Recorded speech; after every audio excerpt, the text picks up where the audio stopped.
लोग आला हजरत से बहुत बदगुमान रहते हैं, कभी नाराज भी रहते हैं। उसकी वजह है कि लोग ये समझते हैं कि उन्होंने लोगों को सिर्फ काफिर बनाया। ये उन पर एक इल्जाम है कि उन्होंने लोगों को काफिर बनाया। लेकिन मैं आपको बताता हूं, आप उनकी जिंदगी पढ़िए, आला हजरत रदी अल्लाह तआला के फतावे पढ़िए, आपकी गलत फहमी दूर होगी। खासतौर पर मेरे नौजवानों की, आला हजरत फरमाते हैं अगर किसी के कौल में, फरमाते किसी के कौल में अगर 99 माना कुफ्र की तरफ जाते हूं और एक माना ईमान की तरफ जाते हूं तो उसको काफिर नहीं कहा जाएगा। इतने मोहतात है इमाम अहमद रजा। और आला हजरत रदी अल्लाह ताला ने जिन जिन लोगों पर कुफ्र का फतवा दिया तो खुद नहीं दिया, ये लोगों को नहीं पता है, लोगों को नहीं मालूम है। जो लोग बस प्रोपगंडा है ना, इसका प्रोपगंडे का शिकार है। आला हजरत ने जो गुस्ताखियां हुजूर की शान में की गई थी, उन गुस्ताखियों को अरबी में उसका तर्जमा किया और अरबी में करके उसको मदीना मुनव्वरा मक्कतुल मुकर्रमा भेजा और उन मुफ्तियों से कहा कि जो ऐसा अकीदा रखे उसके बारे में आप लोग क्या कहते हैं। तो मक्का और मदीना मुनव्वरा के वो उलमा ने कहा कि जिन लोगों ने रसूल पाक की शान में ऐसी तौहीन और बेअदबी की वो लोग काफिर है, और उनके कुफ्र में जो शक करे वो भी काफिर है अकीदा मालूम होने के बाद। तो तब इमाम अहमद रजा ने उन लोगों पे कुफ्र का फतवा दिया, और वो भी 4 लोग थे वो जिन्होंने तौहीन की थी। आला हजरत रदी अल्लाह ताला ने ये नहीं कहा कि हर बंदा काफिर है, माअज़ल्लाह, इस तरह नहीं, बल्कि जो ऐसा अकीदा रखता है गुस्ताखी का वो काफिर है, या अकीदा मालूम होने के बाद उसकी तस्दीक करता है कि ये सही है, वो काफिर है। हम हर एक को काफिर नहीं कहते हैं, हमारे यहां बड़ा एहतियात है। इमाम अहले सुन्नत ने एहतियात सिखाया, हमारे बुजुर्गों ने एहतियात सिखाया कि किसी के कौल में 99 जो है वो माना पहलू कुफ्र के निकलते हो, एक ईमान का तो हम ईमान का हुक्म देते हैं। ऐसे कुफ्र के फतवे ठोकना अहले सुन्नत का काम नहीं, इसलिए कि इस्लाम गालिब होने के लिए। अस्सलामु अलैकुम व रहमतुल्लाहि व बरकातुहू। नहमदुल्लाह व नस्तईनुहु व नुसल्ली व नुसल्लिमु अला हबीबिही मुहम्मद व अला आलिहि व अस्हाबिही व अज़वाजिही व ज़ुर्रिय्यतिही अजमईन, अम्मा बाद। मुअज़्ज़ज़ नाज़रीन, अभी आपने बरेलवी मजहब से ताल्लुक़ रखने वाले खतीब मौलवी अमीनुल क़ादरी साहब का बयान सुना। आपने देखा और सुना कि किस तरीके से उन्होंने अपने मजहब के बानी और इमाम अहमद रज़ा खां बरेलवी का बचाव करते हुए ये कहा है कि लोग हमारे इमाम से बदगुमान होते हैं, उनका बदगुमान होना बिल्कुल बेजा है, क्योंकि लोग ये समझते हैं कि हमारे इमाम ने सिर्फ लोगों को काफिर बनाया है, हालांकि ऐसा नहीं है। और ये भी कहा कि हमारे इमाम किसी को काफिर कहने के सिलसिले में इतने मोहतात हैं कि वो कहा करते थे कि अगर किसी के कलाम में 99 वजूह कुफ्र के हों और सिर्फ एक वजह ईमान की पाई जाए तो उसे काफिर नहीं कहा जाएगा।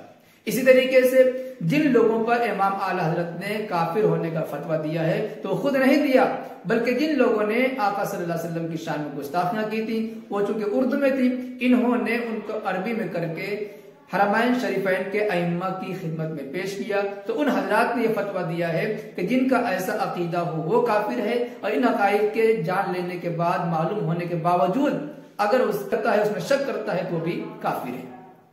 तो मालूम यह हुआ कि इनकी इमाम किसी को काफिर बनाने में इतने एहतियात करने वाले थे, और फतवा कुफ्र का इन्होंने खुद से नहीं दिया बल्कि अइम्मा हरमैन शरीफैन ने कुफ्र का फतवा दिया है।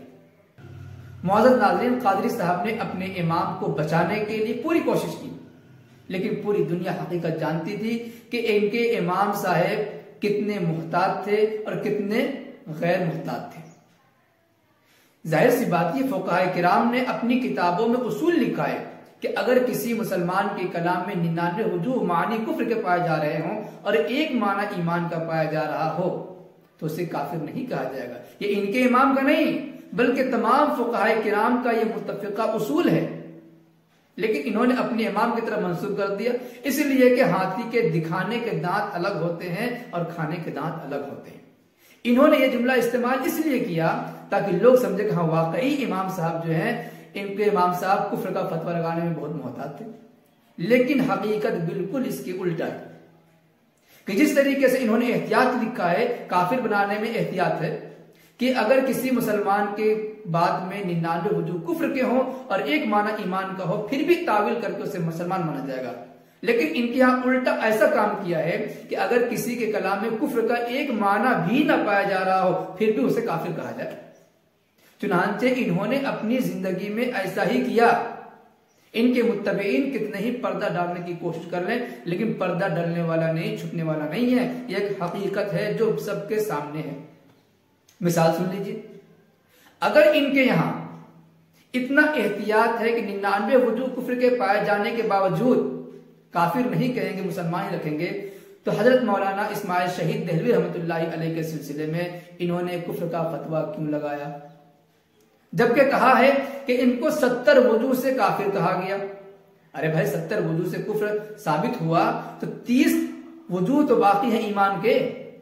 आपने तो अभी एहतियात बयान किया कि अगर एक वजह भी ईमान की हो तो उसे काफिर नहीं कहा जाएगा बल्कि ताविल किया जाएगा, और आप 70 वजू से कुफ्र साबित कर रहे हैं तो 30 वजू अभी बाकी है ईमान के। आप तो ताविल कर सकते थे, लेकिन नहीं। मालूम हुआ कि एहतियात का ढकोसला है, और हाथी का जिस तरीके से दिखाने के दांत होते हैं अलग और खाने के दांत अलग होते हैं, इसी तरीके से पब्लिक को बेवकूफ बनाने के लिए यह जुमला इस्तेमाल किया गया ताकि इसके पसे पर्दा इनके बड़े इमाम की हकीकत छुप जाए, लेकिन छुपने वाली नहीं है।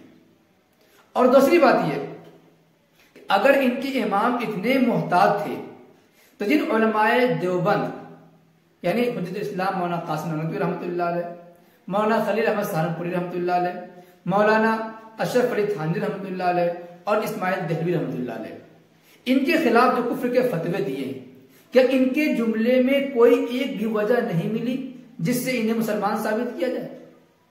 हालांकि हकीमुल उम्मत मौलाना अशरफ अली थानवी रहमतुल्लाह अलैह की जिस इबारत पर एतराज होता है और जिसको बुनियाद बनाकर कुफ्र का फतवा लगाया गया, हकीमुल उम्मत अशरफ अली थानवी रहमतुल्लाह अलैह ने बस्तुल बनान नामी किताब में पूरी वजाहत कर दी है कि नऊज़ बिल्लाहि मिन ज़ालिक जो माना मुराद लिया जा रहा है और उसको बुनियाद बनाकर कुफ्र का फतवा लगाया जा रहा है, न तो वो माना लिखा गया है, न इशारतन व किनायतन वो माना मुराद है। अगर कोई तशबीह का माना मुराद ले रहा है तो वहां पर तशबीह भी नहीं है, गोया के खुले तौर पर इस बात की वजाहत है कि जिस माने को बुनियाद बनाकर कुफ्र का फतवा लगाया जा रहा है उस माने का जर्रा बराबर भी शायबा नहीं है। एक मुअल्लिफ अपनी इबारत की वजाहत इस तरीके से कर रहा हो, उसके बावजूद अगर उसमें ताविल की गुंजाइश न निकल रही हो तो भला बताइए ये एहतियात का कौन सा दर्जा है?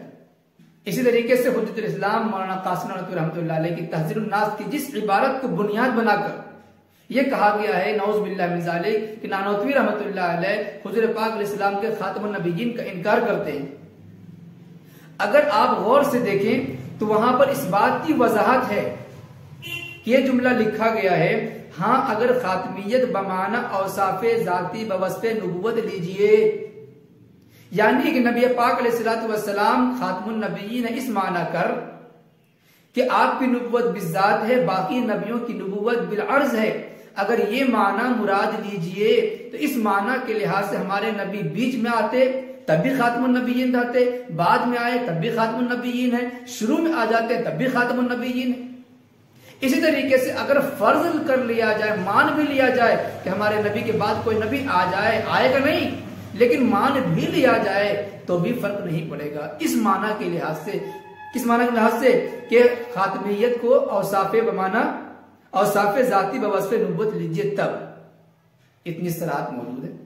इसी तरीके से सफा नंबर जो 22 की इबारत है, अगर बिलफर्ज आपके जमाने में भी कहीं और कोई नबी हो जब भी आपका खातिम होना बदस्तूर बाकी रहता है, यहां पर भी लिखा हुआ है इससे एक लाइन ऊपर, गर्ज इख्तिताम अगर बई माना तजवीज किया जाए, गर्ज इख्तिताम अगर बई माना तजवीज किया जाए, जो मैंने अर्ज किया, जो मैंने अर्ज किया इसको आपने हज़फ कर दिया। अगर आप इस जुमले को बढ़ा देते, लिख देते, तो हर आकिल इंसान समझ जाता कि यहां पर जिस खातमियत की बात चल रही है वो कुछ और है। इसी तरीके से जब इस किताब में साबित कर दिया गया कि हमारे नबी पाक अलैहिस्सलाम जमाने के एतबार से भी खातमुन नबिय्यीन है, मर्तबे के एतबार से भी खातमुन नबिय्यीन है, मकान के एतबार से भी खातमुन नबिय्यीन है, इतनी वजाहत के आ जाने के बावजूद कोई कहे कि खातमुन नबिय्यीन का इनकार किया गया है, कि बताइए ये हसद और गैर मोहतात होने की दलील नहीं तो और क्या है? चुनांचे सफा नंबर 15 में इस बात की वजाहत है। सो अगर इतलाक का उमूम है तब तो सबूत खातमियत ज़बानी जाहिर है। यानी यहां पर हमने एक वीडियो में वजाहत की है कि इस सफ़े में 4 दलीलों के जरिए साबित किया है कि हमारे नबी पाक अलैहिस्सलाम जमाने के एतबार से खातमुन नबीयीन है, और यह अकीदा ऐसा मुसल्लम है कि इसका इनकार करने वाला काफिर है। चुनांचे उस 4 दलीलों की मुख्तसर वजाहत इस तरीके से है। नंबर 1 कि कुरान करीम में जो नबी पाक अलैहिस्सलाम के लिए खातमुन नबीयीन का लफ्ज आया है, कि अगर खातमुन नबीयीन का माना ऐसा बयान किया जाए जो तीनों माने, यानी खत्म नबुव्वत मकानी व ज़मानी और मर्तबी, तीनों को मुराद लीजिए, तब तो बिल्कुल जाहिर है, कोई इश्काल ही नहीं है और किसी तफसील की जरूरत नहीं है, तीनों माना शामिल हो गए। और अगर खातमुन नबीयीन का यहां पर माना ये ले कि नबी पाक अलैहिस्सलाम खातमुन नबीयीन है मर्तबे के एतबार से, तो ये भी साबित कर चुके हैं पहले कि जो मर्तबे के एतबार से खातमुन नबीयीन होगा उसके लिए जमाने में सबसे आखिर में होना लाजिम है। 2 बात हो गई। तीसरी बात यह कहा कि इस पर तमाम मुसलमानों का इजमा है। चौथी बात यह कहा कि ये जो है नबी पाक अलैहिस्सलाम का जमाने के एतबार से आखिरी नबी होना यह हदीस मुतवातिर मानवी से साबित है। मजीद तफसील करते हुए यह भी कहा कि जिस तरीके से फर्ज नमाजों की तादाद रकात मुतय्यन है, इसका इनकार करने वाला काफिर है, इसी तरीके से जो आदमी नबी पाक अलैहिस्सलाम के आखिरी नबी होने का इनकार करता है वो भी काफिर है। इतनी वजाहत के आ जाने के बावजूद अगर कोई ये कहे कि नऊज़ बिल्लाहि मिन ज़ालिक, कासिम नानोतवी रहमतुल्लाहि अलैहि ने तहज़ीरुन नास में नबी पाक अलैहिस्सलाम के खातमुन नबीयीन होने का इनकार किया है, तो भला बताइए कि किस जबान से हम कहें कि वो आदमी मोहतात है। तो मालूम ये हुआ कि बरेलवी मजहब के बानी मौलवी अहमद खां बरेलवी के बारे में जो ढंढोरा पीटा जा रहा है कि कुफ्र का फतवा लगाने में बहुत ही मुहतात थे, ये ढंढोरा बिल्कुल इनके ऐब को छुपाने के लिए है, इसका हकीकत से कोई वास्ता नहीं है। बल्कि हकीकत यह है कि इन्होंने अपने जमाने में किसी गैर मुस्लिम को मुतासिर तो नहीं कर सके, लेकिन इतना जरूर किया कि मुसलमानों को काफिर बनाने में पेश रहे। चुनांचे हर वो बंदा, हर वो आलिम जो भी इनके रास्ते में रुकावट बने, सबको काफिर कहते चले गए। उलमाए नदवा हो, उलमाए देवबंद हो, या उस जमाने में जितनी भी मुस्लिम तंजीमें आई, सब पर इन्होंने कुफ्र का फतवा लगाया। अब इतनी वजाहत के बावजूद भी अगर कोई ये कहे कि हमारे इमाम आला हजरत बहुत ही मोहतात थे, तो मेरे ख्याल से ऐसा शख्स या तो गलत फहमी का शिकार है, हकीकत पर पर्दा डालना चाहता है, अपना ऐब छुपाना चाहता है, इसके अलावा और कुछ नहीं। दोस्तों, उम्मीद है बात पूरी समझ में आ गई होगी कि जिस तरीके से ये लोग अपने इमाम के बारे में ढंढोरे पीटते हैं, उसके हकीकत से कोई ताल्लुक नहीं है, बल्कि ये मुसल्लम है कि इनके इमाम जो है लोगों को काफिर बनाने में पेश थे, इनके यहाँ कोई एहतियात नहीं था।